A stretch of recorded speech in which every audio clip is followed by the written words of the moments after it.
बोलेगा मैं फणी के रूप में हूँ, लक्ष्मण शेष हैं, शेष मानी फणी। कैसे मणि का कोई अपमान करे, फणी बर्दाश्त कर सकता बोलो है? चोट किसके ऊपर? वीर विहीन मही में जानी, ये कहा वीर विहीन, वीर विहीन। और आप जैसा संसार में कोई वीर है? मैं नहीं मानता हूं आप जैसा संसार में कोई वीर नहीं है। जितने भी वीर हैं आपके बल के सामने सबके हथियार गिर जाते हैं, सारे बलहीन हो जाते हैं। और आप जैसे वीर के रहते हुए वीर विहीन कहा, मैं कैसे बर्दाश्त कर लेता? और आप मणि हैं तो मैं फणी हूं, फणी अपमान नहीं सह सकता मणि का। इसलिए जो सजा आप देना चाहें मैं वो सजा लेने को तैयार हूं, लेकिन हे रघुनंदन मुझसे बर्दाश्त नहीं हुआ। और बिना आज्ञा के मैंने बोलना भी स्वीकार नहीं किया, एक शब्द भी निकाला तो आपकी आज्ञा से निकाला। राम जी ने कहा लेकिन तुम अब की बार तो ऐसा बोल गए, इतना खतरनाक बोल गए, कहीं जनक डायरेक्ट ही तुमने जनक कह दिया, ना स्त्री लगाया ना जी लगाया। क्यों है? छोटा व्यक्ति अगर बड़े से बोले तो स्त्री या जी क्यों लगाया जाता? क्यों ना तुमने स्त्री लगाया ना जी, कहीं जनक, डायरेक्ट जनक। कौन है जनक? वशिष्ठ जी महाराज, जो हम तुमको शास्त्र पढ़ाते हैं, ब्रह्म ज्ञान की शिक्षा लेने इन्हीं जनक के यहाँ आते। कौन? गर्ग जी, गौतम जी, कपिल जी, बड़े बड़े ऋषि मुनि महात्मा ब्रह्म ज्ञान की शिक्षा लेने आते हैं। ऐसे ज्ञानी हैं ये ज्ञानी। जासु ज्ञान रवि भवन सी नासा बचन किरण मुनि कमल विकास। ऐसे ज्ञानी है महाराज श्री जनक, इसलिए ज्ञानी का सम्मान किया जाता है, स्त्री अथवा जी लगाया जाता है। तो अज्ञानी समझ करके स्त्री और जी लगा देते, और नहीं ज्ञानी समझ रहे थे तो यही मान लेते कि एक राज्य के राजा हैं। एक राजा के से जब भी बात की जाती है तो डायरेक्ट नाम लिया जाता है उसका, बोलो स्त्री और जी लगाया जाता कि नहीं? ज्ञानी नहीं माने होते तो राजा मान लेते, राजा नहीं माने होते तो सीता जी को क्या मानते हो? लक्ष्मण जी बोले माता जी। जनक जी कौन है? कहे माता जी के पिताजी। क्यों भाई? जानकी जी के पिताजी है कि नहीं? तो कोई नाता ना माने होते तो यही समझ लेते कि सीता जी के बाप हैं। जब तुम सीता जी को मां मान के सम्मान कर सकते हो तो उनके बाप का सम्मान नहीं कर सकते हो? बोलो, बाप समझ करके सम्मान कर लेते। लक्ष्मण जी बोले एक बात बताऊं भैया, आप जो सजा देना चाहो दे दो। यदि भरे समाज में कोई आपका अपमान करे तो ये तो सीता जी के बाप हैं, हम आपके बाप को भी सुना देंगे। अब हमको नरक जाना हो तो खुद चले जाए, हम नरक जाने को तैयार हैं। देखो ये समर्पण की पराकाष्ठा है। क्या है? समर्पण की पराकाष्ठा। तो आप समझना। अच्छा, ऐसा नहीं है कि केवल मैं कह ही रहा हूं। लक्ष्मण जी ने दशरथ जी को खरी खोटी सुनाई है, और इतनी ज्यादा सुनाई, इतनी ज्यादा सुनाई कि अगर हम वाल्मीकि रामायण का वर्णन कर दें जो लक्ष्मण जी ने कहा तो आप कान में उंगली लगा लोगे, सुनोगे नहीं, लेकिन हम सुनाएंगे नहीं।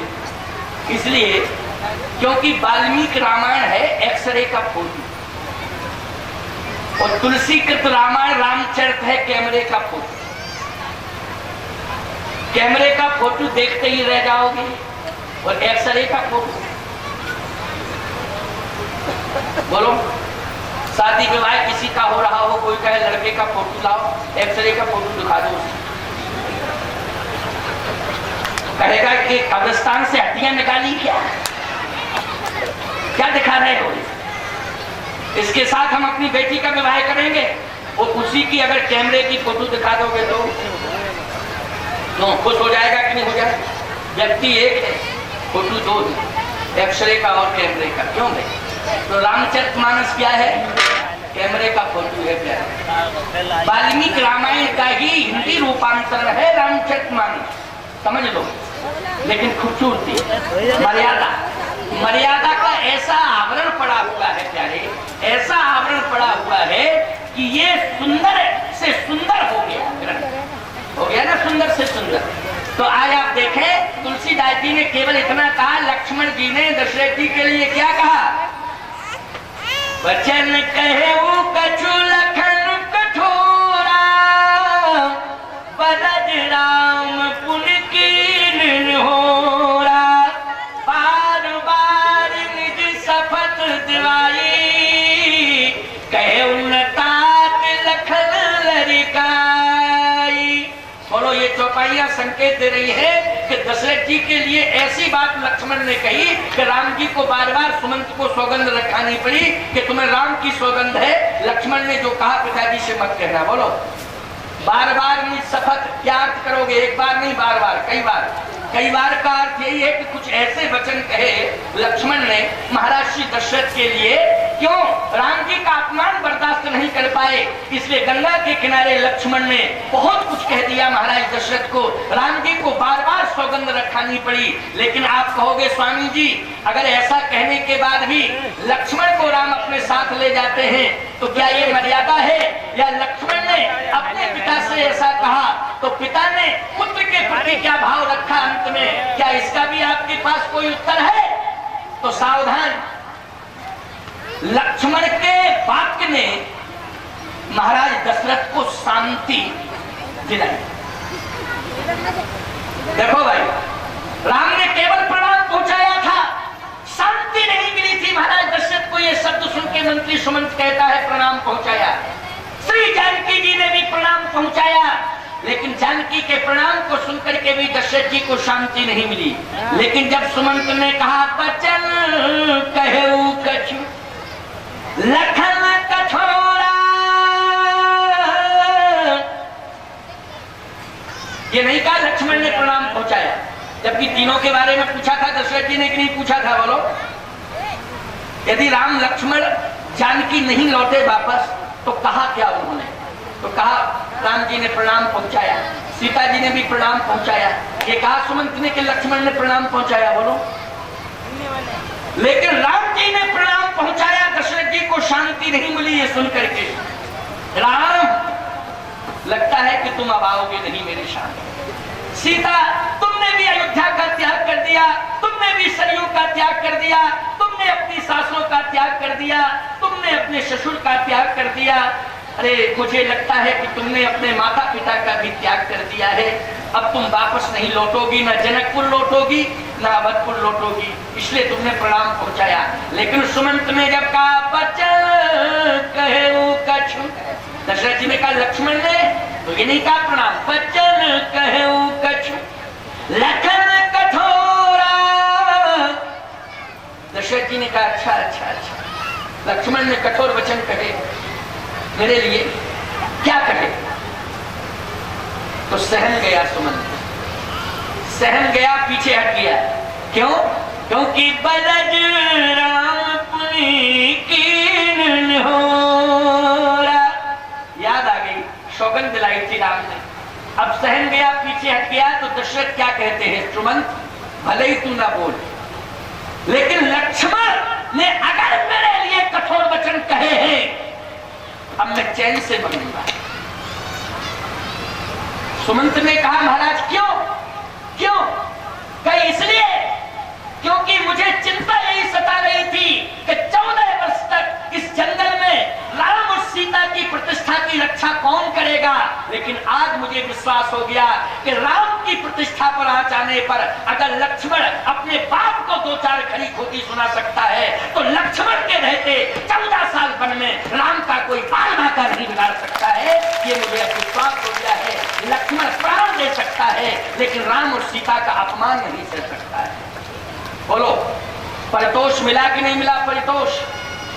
और बस इतना कहकर के कहा सुमंत, अब मैं निश्चिंत होकर के जा रहा हूं 14 वर्ष तक। और सत्यता तो यही है प्यारे, अगर सीता जी लक्ष्मण रेखा को पार नहीं करती तो लंका नहीं जाती। बोलो, जाती क्या लंका? नहीं जाती लंका। बार बार लक्ष्मण प्रणाम करके कह गए थे माता जी बस रेखा के बाहर मत निकलना। जा तो रही नहीं थे, रेखा के बाहर मत निकलना। और आपको मालूम होना चाहिए, राम के पहले प्राण गंवाने के लिए लक्ष्मण लंका की भूमि पर मूर्छित होकर के गिरे थे कि नहीं गिरे थे? बोलो, गिरे थे कि नहीं गिरे थे? किसके लिए गिरे थे? किसके लिए प्राण कमा रहे थे? अरे राम तो लक्ष्मण के पास थे, मां जानकी की प्रतिष्ठा के लिए प्राण गमा रहे थे। बोलो गमा रहे थे कि नहीं गमा रहे थे? तो सावधान, लक्ष्मण कहते हैं कोई भी संसार में हो भैया, मैं आपका अपमान नहीं सह सकता हूं। इसलिए जनक जी ने जो शब्द कहे हैं वीर विहीन मही में जानी, इसलिए मुझे क्रोध आया। विश्वामित्र जी ने कहा राम तुम डांटो नहीं लक्ष्मण, बेटा लक्ष्मण तुम ठीक उठे हो। जनक जी से कहा कि आपको बुरा तो नहीं लग रहा? जनक जी बोले हम तो खुश हो रहे। क्यों खुश हो रहे कि नहीं हो रहे? लक्ष्मण के वचन सुन करके लखन सकोप वचन जब बोले तो डगमगान मही दिग्गज डोले, सकल लोग सब भूप डराने लेकिन सियही हालत। बोलो और जनक सकुचाए। बोलो ये चौपाई है कि नहीं? मतलब जनक जी संकोच में ऐसे तो हो गए लेकिन मन ही मन मुस्कुरा रहे। बहुत अच्छा, बहुत अच्छा, यही तो हम चाहते थे। बहुत अच्छा, बहुत अच्छा। और सीता जी प्रसन्न हो रही। बोलो प्रमाण मिल गया कि नहीं?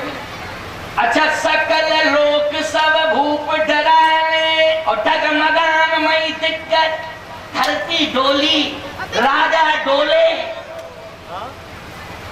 सब डोल रहे। राम जी बोले देखो बोलने का ये परिणाम हुआ, तुम बोलते नहीं तो धरती डोल रही, राजा डोल रहे, सब डोल रहे जिसको देखो। राम जी बोले इनके डोलने से क्या है, जिन्हें डोलना चाहिए वो तो नहीं डोल रहे। अरे बोले धरती हिल रही है, राजा हिल रहे हैं, सब हिल रहे हैं। लक्ष्मण जी बोले सब हिले लेकिन ना धनुष हिल रहा ना आप हिल रहे, दो में से कोई हिले तो काम बने। तो भाई हमें तो दो से मतलब है लेकिन सब हिल रहे डुल रहे, लेकिन दो नहीं हिल रहे डुल रहे। ना तो धनुष हिल रहा है ना आप हिल रहे, या तो धनुष ही हिले या आप ही हिलो। विश्वामित्र जी बोले देखो माहौल अच्छा हो गया, अब माहौल अच्छा हो गया। तब तक विश्वामित्र जी ने जनक को इशारा किया, जनक अभी राहु की महादशा है और ऐसी स्थिति में धनुष तोड़वाना उचित नहीं। जनक जी बोले तो हम क्या करें? विश्वामित्र जी बोले जरा इशारा किया, इशारा ये किया कि प्रोग्राम कैंसिल की घोषणा करो। करो करो करो। जनक जी बोले आप अन्यथा तो नहीं लोगे? अरे हम ही तो करवा रहे हैं घोषणा, अन्यथा कैसे? करो करो। जनक जी बोले ताजा हुआ निज निज ग्रह जाहू। तो भाई रावण क्या कह गया था राहु से, तब तक यहां रहना जब तक प्रोग्राम कैंसिल ना हो जाए। और कैंसिल की घोषणा कौन करेगा? रावण ने कहा जनक, किसने आहुत किया है वही जनक, इसलिए जनक करेंगे प्रोग्राम कैंसिल की घोषणा। जनक जी से कहा विश्वामित्र जी ने इतना काम करो, ताजा हूं। जनक जी बोले सावधान, हमारी घोषणा सुनो। ताजा हूं आस निज निज गह जाहू, लिखा विधि देखी विवाह। प्रोग्राम कैंसिल, निज निज गह जाहू। अब कुछ राजा उठे कुछ बैठे रह गए। राहु ने कान लगाए, कुछ उठे कुछ बैठे, मामला क्या है? जनक जी ने कहा सुना नहीं क्या आप सबने? ताजा हुआ जो बैठे थे, जो खड़े राजा हुए, उन बैठे वाले राजाओं ने कहा खड़े वाले तुम बैठो। क्यों? बोले धनुष टूटने का प्रोग्राम कैंसिल हुआ है, कैंसिल। लेकिन फिर धनुष यही क्यों रखा है?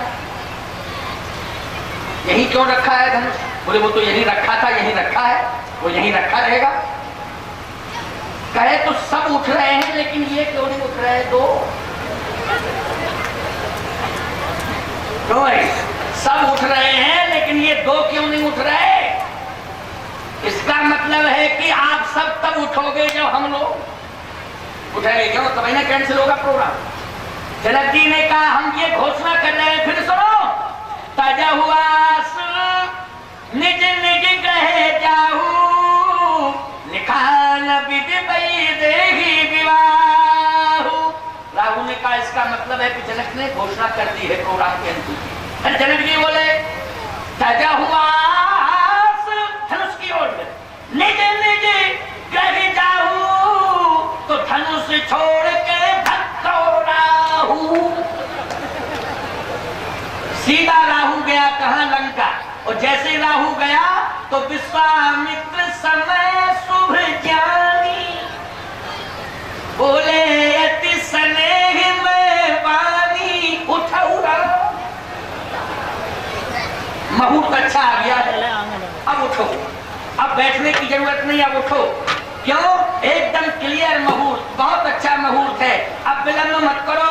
उठा हुआ भल जो भव चापा, और मैं तहुता जनक परितापा। हे राम उठो और जनक का संताप मेटो। धनुष को तोड़ करके जनक का संताप मेटाए ना। आप हिल रहे, या तो धनुष ही हिले या आप ही हिलो। विश्वामित्र जी बोले देखो माहौल अच्छा हो गया, अब माहौल अच्छा हो गया। तब तक विश्वामित्र जी ने जनक को इशारा किया, जनक अभी राहु की महादशा है और ऐसी स्थिति में धनुष तोड़वाना उचित नहीं। जनक जी बोले तो हम क्या करें? विश्वामित्र जी बोले जरा इशारा किया, इशारा ये किया कि प्रोग्राम कैंसिल की घोषणा करो। करो करो करो। जनक जी बोले आप अन्यथा तो नहीं लोगे? अरे हम ही तो करवा रहे हैं घोषणा, अन्यथा कैसे? करो करो। जनक जी बोले ताजा हुआ निज निज ग्रह जाहू। रावण क्या कह गया था राहु से? तब तक यहां रहना जब तक प्रोग्राम कैंसिल ना हो जाए। और कैंसिल की घोषणा कौन करेगा? रावण ने कहा जनक। किसने आरोप किया है? वही जनक। इसलिए जनक करेंगे प्रोग्राम कैंसिल की घोषणा। जनक जी से कहा विश्वामित्र जी ने इतना काम करो, ताजा हूं। जनक जी बोले सावधान, हमारी घोषणा सुनो। ताजा हूं आस निज निज ग्रह जाहू, लिखा विधि बई देही विवाहु। प्रोग्राम कैंसिल, निज निज ग्रह जाहू। अब कुछ राजा उठे, कुछ बैठे रह गए। राहु ने कान लगाए, कुछ उठे कुछ बैठे। मामला क्या है? जनक जी ने कहा सुना नहीं क्या आप सबने? ताजा हुआ जो बैठे थे, जो खड़े राजा हुए, उन बैठे वाले राजाओं ने कहा खड़े वाला तुम बैठो। क्यों? बोले धनुष टूटने का प्रोग्राम कैंसिल हुआ है। कैंसिल। लेकिन फिर धनुष यही क्यों रखा है? यही क्यों रखा है धनुष? बोले वो तो यही रखा था, यही रखा है, वो यही रखा रहेगा। कहे तो सब उठ रहे हैं, लेकिन ये क्यों नहीं उठ रहे? दो क्यों है? सब उठ रहे हैं, लेकिन ये दो क्यों नहीं उठ रहे? इसका मतलब है कि आप सब तब उठोगे जब हम लोग उठेंगे। क्यों? तभी ना कैंसिल होगा प्रोग्राम। जनक जी ने कहा हम ये घोषणा कर रहे हैं, फिर सुनो। ताजा हुआ निज निज ग्रह जाहू, लिखा न विधि बई देही विवाहु। राहु ने कहा इसका मतलब है कि जनक ने घोषणा कर दी है प्रोग्राम के अंत। जनक जी बोले ताजा हुआ धनुष की ओर निज निज ग्रह जाहू, तो धनुष छोड़ के भक्तो राहु। कहां लंका। और जैसे राहु गया तो विश्वामित्र समय शुभ ज्ञानी बोले अति स्नेह में वाणी उठा मुहूर्त अच्छा आ गया है, अब उठो, अब बैठने की जरूरत नहीं, अब उठो। क्यों? एकदम क्लियर मुहूर्त, बहुत अच्छा मुहूर्त है, अब विलंब मत करो, उठा राम भल जो भव चापा और मैं टहुता कि जनक परितापा। हे राम उठो और जनक का संताप मेटो, धनुष को तोड़ करके जनक का संताप में चले सकल जग स्वामी मनहु मत वर कुंजर